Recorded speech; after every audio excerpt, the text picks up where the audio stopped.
এটা কোনো এখনো সেরকম স্তরে বা কোনো স্তরে পৌঁছায়নি। শুনতে পাচ্ছে? চটপট রেডি করুন।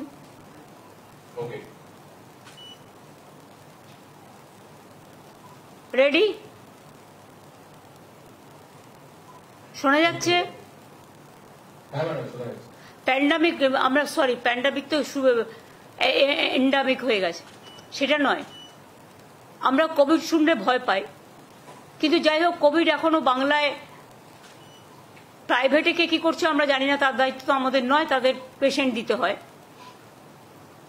আমাদের সরকারিভাবে যে রিপোর্ট আমাদের কাছে আছে, তথ্য আছে,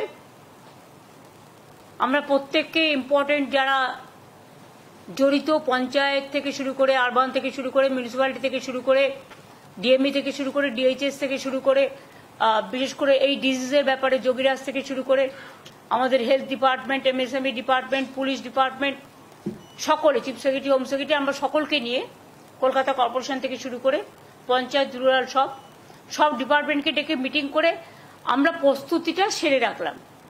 ফার্দার যদি হয়, আমরা আশা করছি ওই প্যান্ডামিক আর হবে না, কারণ WHO অলরেডি বলে দিয়েছে it is not pandemic, it is endemic, এরকম কিছু একটা শুনেছি। I may not be correct, please cross check. কিন্তু আমরা যেটা মনে করি যে সতর্ক আমাদের থাকতে হবে, কোনো প্যানিকই ক্রিয়েট করা নয়।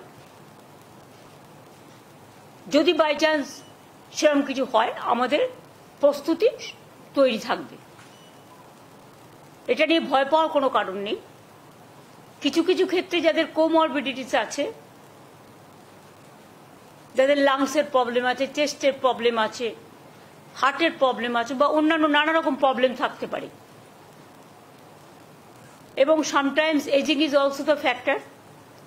সর্দি কাশি হলেও আমরা ভাবি, সর্দি কাশি হলেও একটা বুকে কফ জমে থাকলে শ্বাসকষ্ট হয়, যার জন্য নেবুলাইজার করা হয়, করে ওটাকে ক্লিয়ার করা হয়। তারা ডাক্তার দেখান, ট্রিটমেন্ট করুন। সরকার আপনাদের সাথে সবসময় ছিল, আছে, থাকবে। চেষ্টা করুন সরকারি হাসপাতালে চিকিৎসা করার, তাহলে আপনাদের আননেসেসারিলি কোনো একটা অসুখের নামে বেশি টাকা খরচ হবে না। যার সত্যি প্রয়োজন তাকে যা যা দেওয়া দরকার সবকিছুই সরকারি হাসপাতালে আছে, এবং এখন অ্যান্টি কোভিডও ভ্যাকসিন বেরিয়ে গেছে, ভ্যাকসিন সবাই নিয়েছে। সুতরাং আমরা নিজেদের ইন্টারেস্টেই নিজেরা মিটিংটা করলাম, যাতে ফার্দার যদি কখনো সেরকম পরিস্থিতি হয়, তখন আমরা যেন প্রস্তুতিটা রেখে দিতে পারি, যাতে কোনো অসুবিধে লোকের না হয়। কিন্তু এখনই আমরা এ ব্যাপারে কোনো সিদ্ধান্ত নিচ্ছি না, তার কারণ সেই সিচুয়েশন তৈরি এখনো হয়নি। আর ভারতবর্ষে প্রায় 130 কোটি মানুষ বসবাস করেন, তার মধ্যে মাত্র হাতে গুনে 4-5 হাজারের মতো কেস সারা ভারতবর্ষ জুড়ে হয়েছে, এবং এটা হচ্ছে এক টাইপ অফ ইনফ্লুয়েঞ্জা, এবং এটা একটা কি বলছিলে, অমিক্রন ভাইরাস। এটা আমি যোগীকে বলবো একটু এক্সপ্লেন করে দিতে 2 মিনিট, সুতরাং সবাই ভয় পাবে না।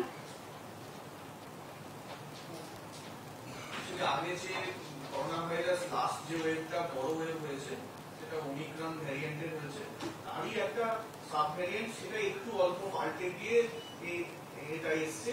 এখনো এই ওমিক্রনেরই একটি সাব টাইপ, এবং এখনো অব্দি সেরকম ভ্যারিয়েন্ট অফ কনসার্ন, মানে যেগুলো বিরাট ঘটনা ঘটাতে পারে এরকম ধরনের ভ্যারিয়েন্ট হিসেবে WHO এটাকে রিগার্ড করেনি, একবারও বলেনি যে এটা ভ্যারিয়েন্ট অফ কনসার্ন। তো সাধারণ সর্দি কাশি জ্বরের মতোই এটি হবে, এবং দ্রুত ছড়িয়ে দ্রুত এই ওয়েভটা চলে যাওয়ারই আমরা এক্সপেকটেশন রাখছি। তবুও ম্যাডাম যেরকম বলছেন সেরকম ভাবে আমাদের তৈরি থাকার ব্যবস্থা করতে হবে। বর্ষাকালে, শীতকালে একটুখানি সর্দি কাশি হয়, সুতরাং সেটারও মাত্রা কমে গেছে, যেটা এনারা বলছেন, মানে বিশেষজ্ঞরা। সুতরাং কোভিড নিয়ে এখনই আতঙ্কিত হওয়ার কোনো কারণ নেই, প্যানিকি হওয়ারও কোনো কারণ নেই। স্বাভাবিক অবস্থায় বজায় থাকবে, তবে সতর্কতা অবলম্বন করার জন্য যার যেটুকু করার সেটা তাদের নিজেদের মধ্যেই রাখবে, এইটুকু আর কি। এটা নিয়ে আজকে মিটিং ছিল। এই পর্যন্ত।